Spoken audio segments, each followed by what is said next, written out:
விடுதலை சிறுத்தைகள் கட்சியின் உயர்நிலை குழு கூட்டம் இணைய வழியில் நடத்தப்பட்டது. நேற்று விடுதலை சிறுத்தைகள் கட்சியின் உயர்நிலை குழு கூட்டம் இணைய வழியில் நடத்தப்பட்டது. அந்த கூட்டத்தின் அடிப்படையில் அதிகாரப்பூர்வமான அறிவிப்பை வெளியிடுவதற்கு எங்கள் தலைவருக்கு அந்த அதிகாரத்தை విజయ్కి వీసీకే మద్దతు ఇస్తుందా లేదా సస్పెన్స్ అయితే ఇంతవరకు వీడలేదు. కాసేపట్లోనే నిర్ణయం ప్రకటిస్తామని చెప్పి వీసీకే చెప్పింది. టీవీకేకి మద్దతుపై కీలక ప్రకటన చేయబోతున్నారు వీసీకే చీఫ్. ఇవాళ ఉదయం నుంచి ప్రకటన చేస్తారు అని జనం ఎదురు చూశారు.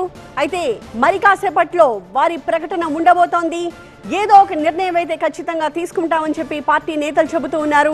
సో మరి కాసేపట్లో వీసీకే మీడియాని అడ్రస్ చేస్తూ ఏం చెబుతుంది, వీసీకే చీఫ్ తిరుమావళవన్ ఏం చెబుతారు, విజయ్కి సపోర్ట్ చేస్తారా చెయ్యరా, మరి కాసేపట్లోనే తేలిపోబోతోంది.